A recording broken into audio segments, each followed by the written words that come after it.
This is what the British government wants to see: mass testing. Barrow in FURNESS on the northwestern coast has proved a model. Unsurprisingly, it's demonstrated a higher infection rate than other places which aren't testing.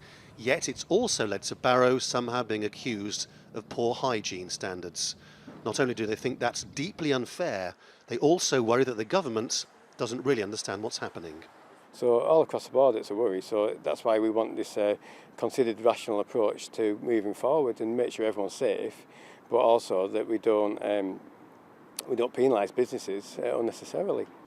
To make matters worse, the high infection rate in the northwest has come at a time when its famous beauty spots should be full of families. But the message from the authorities so far has been to stay away.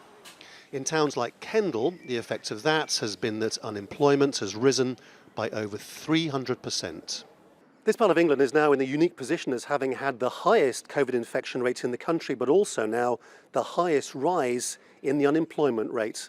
The local health authority is seen as having done a very good job, and the hospitals here are not overwhelmed, but businesses are starting to really suffer. And that's leading many people to start asking, what's actually worse, the disease or the cure? Every single person we spoke to said they wanted restrictions eased as a matter of urgency. It seems to me we're run by people who do not understand statistics, and they've managed to thoroughly frighten enough people. I mean, members of my family still genuinely think we should cower indoors. No, thank you. We need to start living again. There's a lot of businesses who, bits that might not be able to carry on through. So it is sad to see who actually might appear on the high street at the end of all this, who might reopen and who won't. The signs saying stay away or go home have disappeared, though it's still impossible to book a hotel room. The totally opposing demands to protect public health while keeping the economy from collapsing have led to the tourism authorities and politicians trying to suggest that people should start to come, but slowly. We know that all parts of tourism and hospitality won't get back to normal until the autumn, probably not until next year.